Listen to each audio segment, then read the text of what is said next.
Hey Heart fans, thanks so much for tuning in today. Okay, I've already done a video, Danny Phantom 10 years later, part 1. But I only drew Dani, Sam, and Tucker, and we got to see what they look like 10 years later. But you know what? There's a lot more characters in Danny Phantom, so I am going to show you Danny Phantom 10 years later, part 2.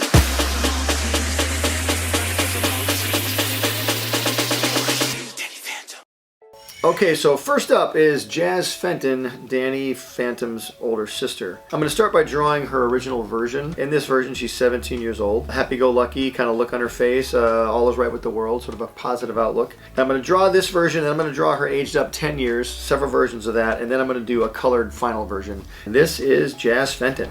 You know, when you're designing characters to be 10 years older, you're thinking, what can I do with them? What could I possibly do with Jazz?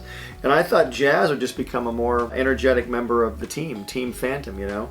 So whereas Dani, Sam, and Tucker have kind of all united behind one logo, they all have the Danny Phantom logo. They've really amped up their technology. Tucker's got the drone now, and Sam has all these cool gadgets. I think Jazz has really gotten more into the gadgetry. You know, we saw her in the original show where she had a suit called the Fenton Peeler, and I'm sort of doing an updated version of the Fenton Peeler. She's a lot more savvy now. She's 10 years older. She really knows how to work this thing. She's really updated it. This is a really cool version of her, like in an Iron Man suit. I think she'd really be into the tech side of things. That was my first impression. And in this version of Jazz, I think she's trying to take after her mother, Maddie. Maddie's got sort of a short-ish type of a haircut, and I think Jazz would try to echo that and sort of be a lot like her mom. The jumpsuit with the Dani logo. Now, by this time, everybody's gotten into the Danny Phantom logo, sort of the Danny Phantom team, the Danny Phantom Corporation, the Fenton Corporation. So the logo is sort of what represents all of them, kind of like the Fantastic Four. Of course, Jazz has a little piece of tech here with her, some kind of a ghost spectrometer, and that's Jazz. Now that I've kind of landed on the idea that she's very involved in the tech side of things and Fenton Works, I really like the idea of Jazz. As everybody else is out fighting ghosts, Jazz sort of stays behind at Fenton Works and helps them behind the scenes. I think it's kind of cool if she's sort of wired into the building. She's sort of like Batman's Oracle. She's like Dani, Sam, and Tucker's eyes in the sky. She helps run all the gadgets. She has, you know, access to Fenton maps, like Google Maps, where the entire city is mapped. She can turn on traffic lights, turn them off. She can open up doors they need to go into, things like that. She's got all electronic access all the way through the city. And I think as a result, she has to stay in this chair and sort of have herself wired into it virtually, so she can kind of see things virtually. She's just in her electronic chair here. So I think this is kind of a cool version of what she'd be doing 10 years later. Okay, Jack Fenton, Danny Phantom's dad. And I'll draw the original version of Jack here for you. This is what Jack looks like in the classic cartoon, Danny Phantom. Jack's a lot of fun to draw. He's got a lot of angles, big boxy guy, all American, a lot of fun, very big, deep voice. And when I was designing Jack Fenton originally, I wanted to base him on one of my favorite cartoon characters of all time. We sort of based him on Fred Flintstone. And you can tell because Jack's a big guy, Fred's a big guy, they're both kind of loud mouths, and they both wear orange clothing. And so you're going to laugh, but that's what I based him on. Jack Fenton was Fred Flintstone. So yeah, here you go, Jack Fenton, and we'll do the 10 years later version. I really went the cyborg route with this one. Almost the whole right side of his body's gone, and so I just wanted to give him all machinery. And keep in mind, I'm drawing this with just a pen. I'm not putting a rough sketch down. I'm just kind of making this up as I go. And so I gave him a whole robotic arm, whole robotic leg, and you can see he's not even bothered by it. He thinks it's cool. I think he would actually love it because he'd be a lot less showers to take. He wouldn't have to take a shower as much. He would just have to oil himself up, and out he'd go to battle. So yeah, Jack Fenton as I think he's kind of a Fentotronic robot at this point. Ectotronic, that's it. Jack Fenton. I think all of this technology runs on the ectoplasm that they get from the ghost. So he's actually he's ectotronic is what I think he is. So this is Jack Fenton, the Ectotronic Man. All right, so here's a version of Jack. We're going to age him up 10 years, and we're just going to give him a beard, you know, give him some facial hair. His hair is going to be white. You know, his hair's gotten gray. I decided to let his hair go a little bit long and give him a ponytail. That'd be kind of cool, like a biker. And so this is Jack. He's got a little more of an upgraded jumpsuit. He's incorporated the Dani logo onto his suit, and he's got some sort of giant ghost fighting gadget on his back. And this is just Jack Fenton. One possible version 10 years later. Let's get a little nuts here. I figured 10 years down the road, Danny Phantom has become a worldwide celebrity, worldwide international brand ghost fighter, and with that fame brings a lot of danger. A lot of people want to prove that they're better than you, so a lot of ghosts have come out of the woodwork. Probably a lot of people have come out of the woodwork too to fight Danny Phantom and his family. And so I think Jack's been through a lot of battles, and I think Jack has a lot of scars to show for it. I think he's lost an eye at this point, so I gave him an eye patch, and I also think that he's lost a leg, and I gave him a robot leg. Part machine, part man, but all American. I think Jack would really take advantage of the situation where he'd always come up with a brand new, "This is my brand new gun, brought to you by Fenton Works," and he'd probably be able to just brandish his new weapon to try and get more, you know, marketability and sales out of it, kind of like a Tony Stark sort of thing. So yeah, that's what I think Jack's up to. All right, Danny Phantom's mom, Maddy Fenton, one of my favorite characters. I just love how she's not your typical mom. She is a go-getter. She's a ghost buster, very literally. Loves weapons, loves action, and is definitely not someone to be messed with at all. You don't want to mess with Maddy Fenton. So anyway, here's Maddie as she looked in the TV show Danny Phantom, and we're going to age her up 10 years. Okay, now that I've aged her up, I really wanted to show some of her more action side. If you watch the show, there's a lot of episodes where she's very action-oriented, using weapons like crazy, and she has not stopped. She has just kept going and going. Now I've given her an even shorter haircut, like kind of almost a punk buzz cut, and just firing this gigantic gun. This is just one of the many weapons she just gets into. She does not mess around, and we got to keep the goggles on her to make it look like her, of course. She is not one to be messed with. So here's one of Maddie 10 years later with just a super awesome gun.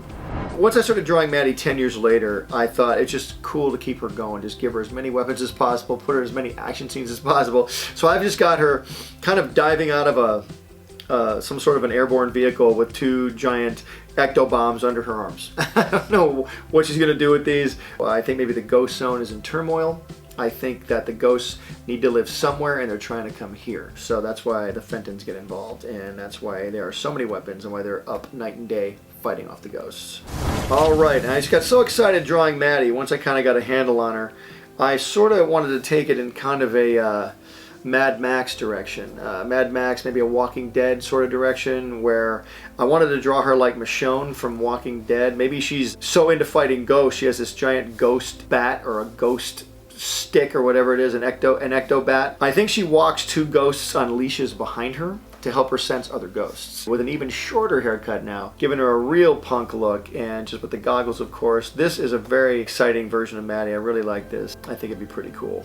All right, now as we know, no awesome superhero show is complete without an awesome bad guy. So here we go. Vlad Plasmus, 10 years later. So here's Vlad. This is what he looks like in the normal show. We added a really cool character trait for him. We made him a Green Bay Packers fan. And if you go to Lambeau Field, to Green Bay Packers Stadium, there is a brick in the ground where Vlad Plasmus' name is on it. It's somewhere there, so you'll find it there if you go. Vlad is actually enshrined at the Green Bay Packers Stadium. This is him in his normal classic version. So here's a pretty standard version of Vlad aged up 10 years. Sort of all the same aspects, pointed ears, pointed hair. I gave him a little bit more of a realistic-ish face. Just kind of changed his costume just a bit, and just kind of getting myself warmed up here for a couple other versions. But this would be a Vlad Plasmus aged up about 10 years. This version of Vlad 10 years later might freak a few people out. I'm going to draw Vlad here, aged up a little bit. Nice suit, you know, because he's rich still, and, you know, it just aged up a little bit. Maybe put a little bit of weight on. He's finally got himself a cloned child. He's cloned a version of Danny Phantom finally. And even though it's 10 years later for Vlad, this version of Danny is about 14 years old. And you can see there's a mixture of Danny Phantom and Vlad in this because he's got black and white hair. And I also added the giant white tiger because I think Vlad likes cats, and at this point in his life he's done with small cats and he just wants a giant one. He doesn't want to mess around anymore. Alright, now this version of Vlad 10 years later is a bit more extreme. I think, for some reason I kept thinking Vlad wants to be a king, so he wants to go medieval. I think just because he's had so many dealings with the Ghost King and the Ghost Zone that Vlad's really gone a little Ren Fair on us now. So Vlad has got a sword, he's got armor, he's got his hair back, he's got the long kingly locks flowing, he's got a cape, he's already got a cape, he's got even more kingly cape. Just really kind of giving him some ecto armor here so he can go into battle and just slash things. I really like this sort of medieval Vlad version.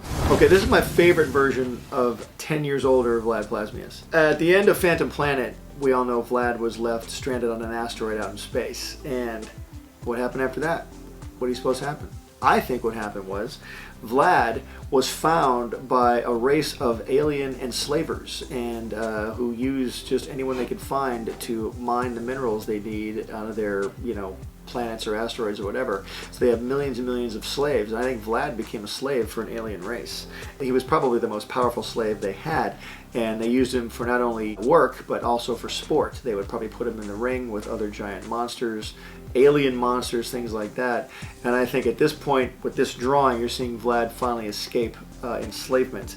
So he's been enslaved for a while. He's got his hair shaved. He's got like a barcode on his shirt. He's in tatters, and his chain is broken. And I think he would always have that chain around his arm as a reminder of where he came from. And he really, really wants to get Dani now. And at this point in his life, Vlad is way more powerful because he's learned a lot from the aliens. He probably has some alien technology, and I think this is the Vlad Plasmus I would probably bring back in Dani Phantom 10 years later. Okay, now I'm going to age up one of my all-time favorite Dani Phantom characters, Dani Phantom, D-A-N-I Phantom, Danielle Phantom, the female version of Dani Phantom that Vlad Plasmus tried to create when he wanted to clone Dani Phantom. We had a couple different actresses do her voice. One of the actresses was Anna Sophia Robb, who has since then gone on to do some great movies, Bridge of Terabithia, Race to Witch Mountain, Soul Surfer. It was just great working with her. And we also had another young actor do a voice for us before he got his real big break in the Twilight movies. Taylor Lautner did Youngblood, the Pirate Ghost. Perhaps if we do a Dani Phantom 10 years later, part 3, we can get an older version of Youngblood as well. Now what I'm doing here with Dani is I'm aging her up to be about 20. She was about 10 years old in the series. And I'm kind of mimicking the dark Dani costume here, because who knows, by age 20, she was under the influence of Vlad for a while. Is she evil? Is she good? I don't know. I'm going to give her pointed ears, but that doesn't mean she's evil. Not all pointed-eared characters are evil. Mr. Spock, he was not evil. Santa's elves, also not evil. Maybe some, not all. Okay, anyway, so here's one version of Dani Phantom 10 years later. Alright, and a much nicer, bright-eyed, smiley version, but I kind of buffed her up. I made her like a 1980s bodybuilder. Kept the Dani Phantom costume with the alternate black and white color scheme. So here's another version of Dani Phantom. Kind of going off the first costume, the dark Dani costume, keeping the pointed ears, keeping the kind of ghosty hair, pulling her hair back a bit, making her look a little more evil. The first one was a little more playful. This one's a little scarier. She may have gone a little dark here. So here's another version of Dark Danielle. Okay, and one more version of Dani Phantom with an eye, because I just like drawing her so much. We don't know if she's dark. I think in my heart I know she's a good girl, but she's kind of got the dark Dani hair going on. I'm going to keep it off to the side, which is kind of cool, and kind of keep it in flames, like flames are coming off, and keep the alternate black and white color scheme. And I also tried to echo the new Dani Phantom 10 years later costume as well. So if you look at that compared to this, you'll see there's some similarities with the boots and the D on the chest. And just, some cool ectoplasm going up in the air, rock on. She likes to party, likes to hang out. By party, I mean, destroy ghosts. That's what I mean. So here we go, Dani Phantom 10 years later. Okay, Dani Phantom 10 years later, part 2. Which one of those characters' versions did you like the best? Did you like Jack Fenton, all made of metal? Did you like Maddie with the ghosts on leashes? Which ones did you like? Tell me down in the comment section below.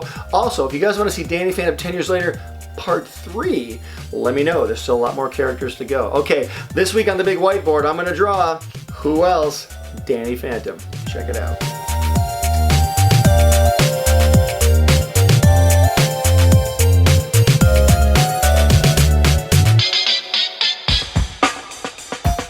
Hey Heart fans, subscribe here to keep up with me, Dani, Timmy, Dudley, Bunsen, and the NOOG Network, my new app full of cartoons, shows, and games. Download it here. Click over here to watch my most recent video, and here to start a playlist related to this video. Whoa, check out that awesome fan art. To be featured here, use hashtag HeartFanArt and tag me. I'm on every social media platform known to man. Cartoon Butch out. Pencil drop.